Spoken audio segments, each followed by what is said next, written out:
Good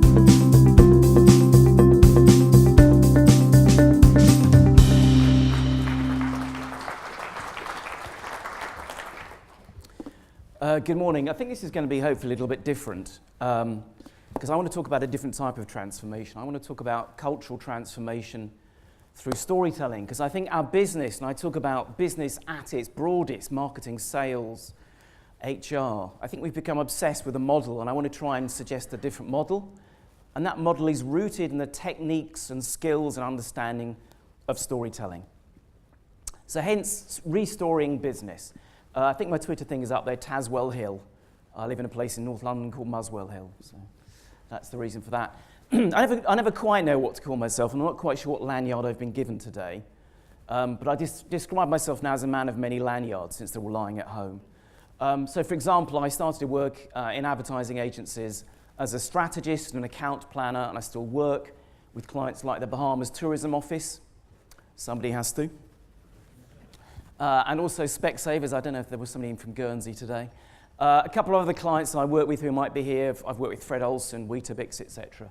So I come from a sort of brand strategy background. I also work a lot with research companies in data in terms of getting them to make more of their insights, to communicate, not just derive insights, but communicate them more powerfully, more effectively through the medium of storytelling.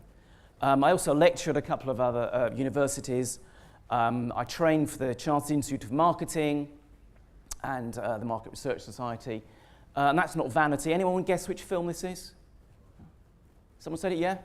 It's Troy, Brad Pitt in Troy. That's no vanity on my part. I'm just a classicist by trade. I also help run a cinema in North London called The Phoenix, which is the oldest cinema in the country. This is the book, the storytelling book. Quite nice. It came second in the book of the year. And it may well be my epitaph that I was 3 books away from Vince Cable. It's a bit dark there. Okay, there is something about storytelling about the magic number 3. No one really knows why. So I'm going to adhere to that notion. 3's beginning, middle, and end, liberté, égalité, fraternité, veni, vidi, vici. So 3 parts I want to talk about over the next 18 minutes. Firstly, why have we gone wrong? What's my argument for going wrong? And I realize I'm talking to a lot of data people here, so you're going to have to go with me on this. Okay? I think we've lost the plot a bit. I think we've lost our innate storytelling drive in business. Secondly, I want to talk about why I think we need to bring storytelling back into our world, the benefits of doing that. And then thirdly, because it's that sort of event, I want to give you a few ideas and tips and tricks that you can perhaps take away or ask me about later. So what do I mean by losing the plot? Well, here's a bit of language. I mentioned I'm a classicist, so I like inventing words. Arithmocracy, from the Greek word arithmos, numbers. I realize who I'm talking to, okay? But I'm talking about a pendulum. I want to swing the pendulum a little bit back. I realize that big data is getting bigger. I realize that we're all going to have the singularity, where we're all going to merge with artificial intelligence, if you believe some of the philosophers and thinkers. But I also want to remind us that we are, in essence, human beings. And I'm slightly worried that we're giving too much power to people who just control numbers. I don't know if any of you have got kids, right? League tables for schools. They're not about children, they're about measuring schools. The NHS waiting lists, targets, police, government, everything's becoming about numbers and measurement. And I realise that, but I just want to remind us there are other ways of behaving, other ways of creating innovation and new ideas. This originally started off as a typo, by the way, but I've slightly fallen in love with it, so you're going to have to just forgive me. I think, so one of the things I'm interested in, I'll talk in a second, is behavioural economics, the understanding of how human beings make decisions, and many of those decisions are actually made unconsciously and at the behest of emotions, not rationality. And what it suggests to me is that a lot of the information we all take in, whether we're clients, whether we're consumers, stakeholders, whoever, doesn't actually go into our attention inbox, it goes into our attention spam. Why? Because a lot of it is just fact and rationality and information and numbers. Human beings were not designed for that.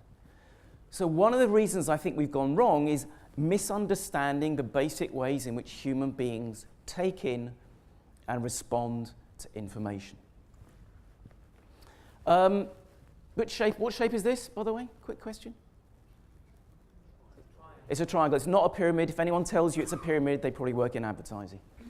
And I just get worried that I have to do a lot of this. I'm just worried that we have too many boxes, too many keys and brand houses and brand pillars and brand whatever. And there's too much stuff going on. We need to be simpler. We need to be more emotional if we're going to create brands and cultures and websites and communication that is effective. So I'm going to leave you with a couple of sort of mottos. I'll do like a good epigram. So my worry in terms of communication, digital or otherwise, is that numbers numb us, that they can very often go straight into our attention span. I mentioned behavioral economics. I know sort of HR, digital people here. I don't know if any of you have read either Daniel Kahneman's book, Thinking Fast and Slow, or you've heard of Nudge. One of my hats, as I said, I do training and lecturing. I do a whole training sort of session about what behavioral economics is about. And I'll give you just a sort of teaser, a trailer. At heart, what it reminds us is that we have these two systems, System 1 and System 2. System 2 is the rational bit. It's the bit that thinks you're listening to me now and paying attention to me now. What behavioral economics suggests is that there's another system, System 1, the unconscious. And System 2 thinks it's in charge, but it isn't. It's actually System 1. Great book by a man called David Eagleman called Incognito, and he has this line, which I wish I'd said, but I'm giving him due credit. He says, we don't think the way we think we think. I love that. I love that thought. We like to think that we think rationally in a very considered way, in a very logical, sequential way, that we decide at the moment that decision is being planned in our heads. Behavioral economics blows all that out of the water. We're not like that.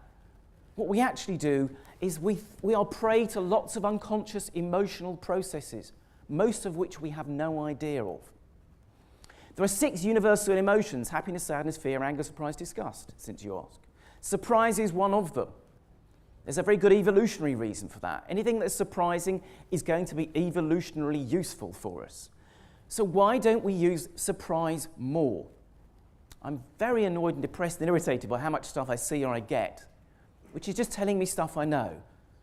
Surprise has a huge cultural, semantic, meaningful value. The government, and not just our government with the Behavioural Insight team, but the US as well and other countries, have come to the conclusion through using behavioural economics that telling people doesn't work. Yeah? Telling people that smoking is bad for you has not really worked. Why? Because people go, yeah, it doesn't. It's not good for me, is it? And they go on smoking. Again, parents in the room, just bear that in mind, some free parental advice. Okay? Telling people, especially children, doesn't work. What behavioural economics says is you have to look at the emotions, you have to create context, you have to look at how people manage their sense of self, manage their impression of themselves. So again, for me, this is all background to why storytelling actually is far more effective than what I call messaging. Okay, end of part 1. So I've talked about what I think the problem is, why we lost the plot. Secondly, what is it about stories? Why do I talk about the importance of stories? And again, there's an awful lot, in the book and elsewhere on that topic. Why? Because stories are part of who we are. I told you a little bit about who I was, about working with different clients, my history. Why? Because you're more likely to remember me for the character and the person and the story that I told you than probably for the information that I'm leaving you with today. That's how human beings are designed to function. Because if you think about human beings and our identity is probably little more than a series of stories that we tell about ourselves or that other people tell about us. And we do it all the time.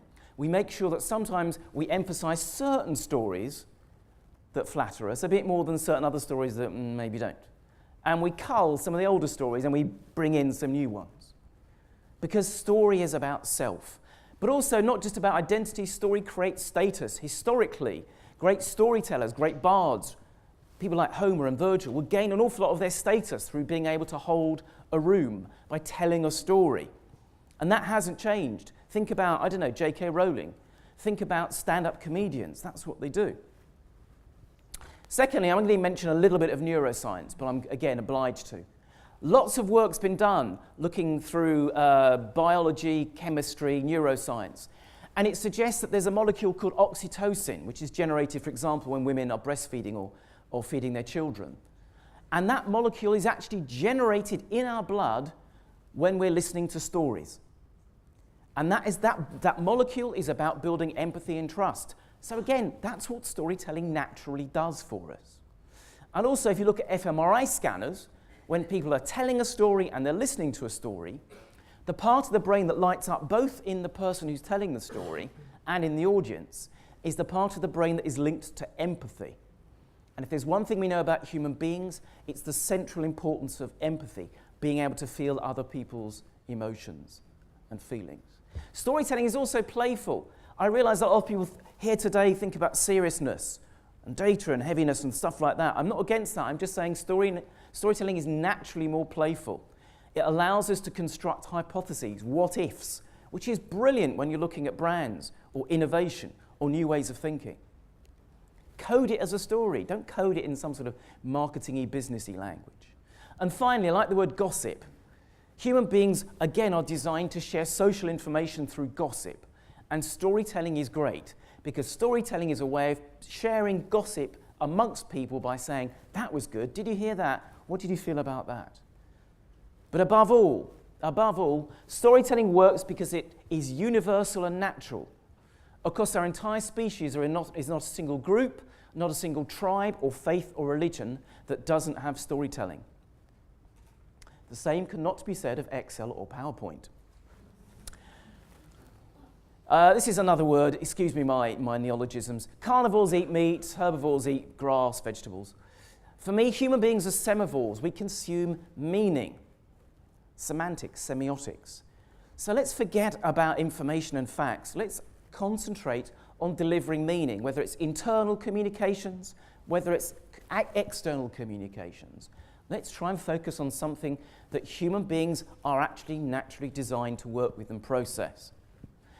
I mentioned I work in advertising. I'm an advertising account planner. I'm therefore contractually obliged to give you a definition of a brand.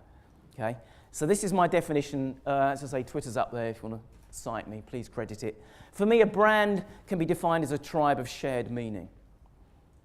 Meaning, not information, not facts, and it's shared between a group of people who all understand and trade in that meaning. And I think meaning is best when it's communicated in a storytelling form, in the storytelling medium. I do like a good acronym. Do we know what a TLA is? 3-letter acronym. Okay, so, yeah, just pause. One of my favorite acronyms. Next time you've got some information on a website, internal communication, advertising, think about this. How much of it is true but useless? Probably not wrong, is it? No one trades in wrong information. But it's probably not very meaningful, or as meaningful as you think it is. So for me, here's another definition. I like to think of stories as patterns with meaning. Our brain, again, is designed by evolution to spot and be alert to patterns. Are those funny stripes in the background? Are they just weird stripes, or is it a tiger approaching? Stories work because they work in that sort of area of delivering patterns, but patterns that are full of meaning. Now, our brain is very good. Why am I talking about Barney the Dinosaur? Yeah, I'll talk about the Barney the Dinosaur. I think I've got time. I don't know if you know this story about Guantanamo Bay. So hopefully you've got an image in your head now of Barney the Dinosaur in Guantanamo Bay. Bet you weren't expecting that today. This is true. New York Times reported it, and the BBC and the Guardian and everyone else. A number of years ago, when they were trying to, how can I put this diplomatically, extract information from people in Guantanamo Bay, they tried various techniques, a number of which the current president wants to bring back. And one of them was obviously to play very loud music, heavy metal or death metal like Metallica. But what was less reported, but came out later, they also played the Barney song on a permanent loop. Now again, I don't know how many of you have small kids. Hands up, any small kids, right? You know the Barney song, I love you, you love me, we're happy. Okay. It's basically a children's nursery rhyme, unless you hear it non-stop for 24 hours. Okay, it's a form of torture. And that's my point. Too often we think, okay, we'll just keep saying this and saying this. And no, enough, stop.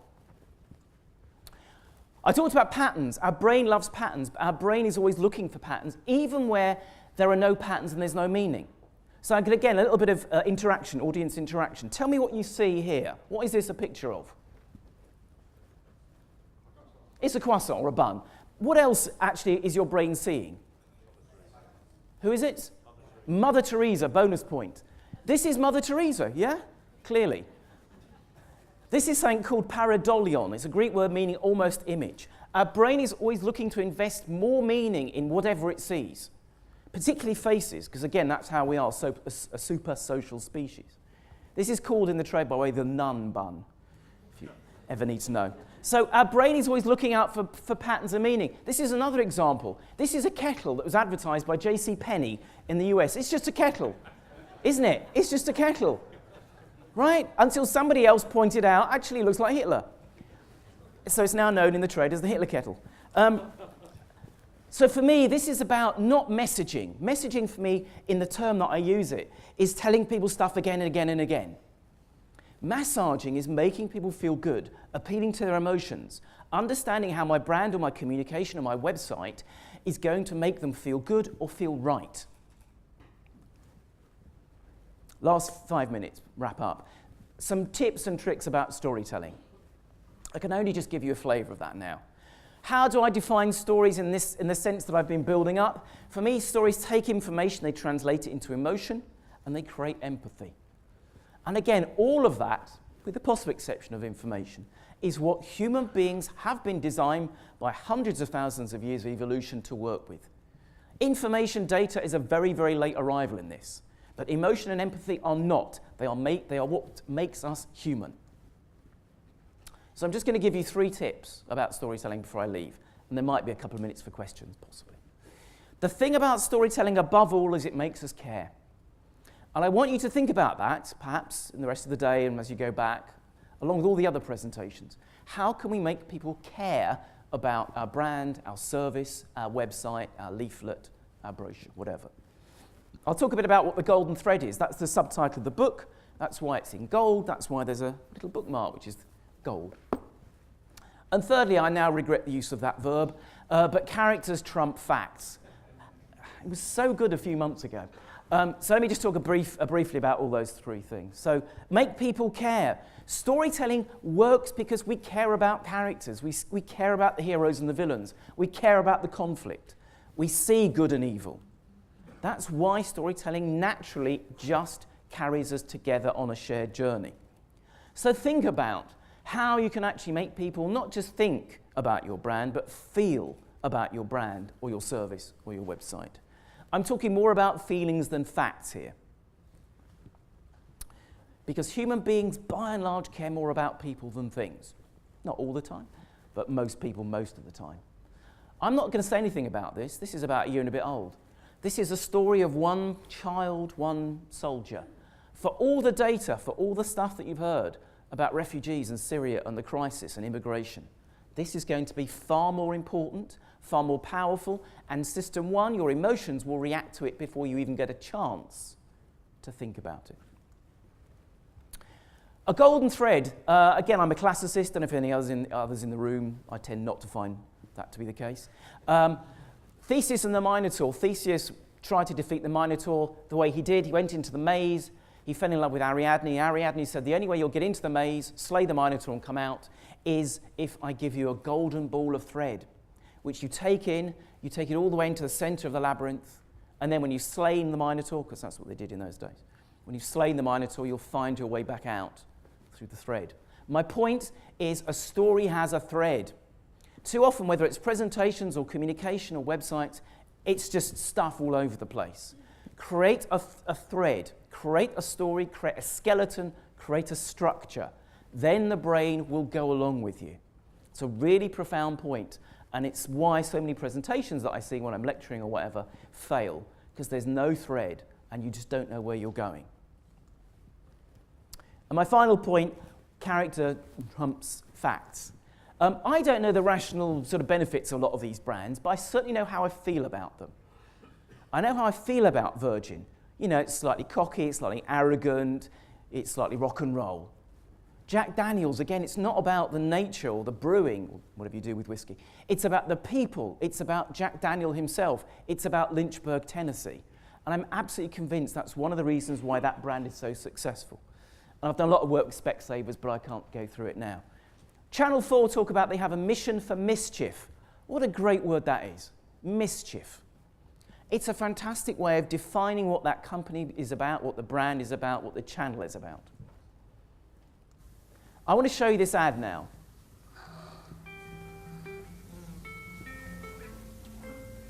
En gang til. En gang til, bare en gang til. En siste gang.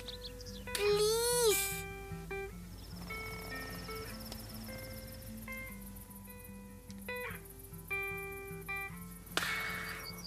Bare en gang til. Setting fire to our insides for fun. Collecting names of forever missing them. But I'm forever missing him. En gang til. Så skal jeg ikke mase mer. It's a low-cost airline. Low-cost airlines, not very sexy, very boring. Hundreds of ways. What can you say? There are a lot of flights. We fly all over Norway. That's it. But what they've done is they've translated it into a story with characters that you believe in and you empathize with. It's a beautiful bit of magic, and it can be done. It can be done. I talked about numbers numbing us. On the other hand, I'd like to think stories stir us. So for everything that numbers can do, they're very good at that. They're very good at proving. I'd like to leave you by saying I think we just need to remind ourselves that stories do something else. If numbers prove, stories move. And I know I'm running out of time, so I'm just going to talk very briefly. Think about brands. Think about your stories, your customer service, people that work with you. Create the stories, the human stories. Collate them and celebrate them, particularly HR people here. Celebrate them internally. And then think about how you can maybe circulate them in the broader environment as a way of demonstrating what your company, what your culture, what your values are actually about. I'm going to go through that because I'm running out of time. I think we might have time for a couple of questions. If not, I'm around most of the day. Thank you very much.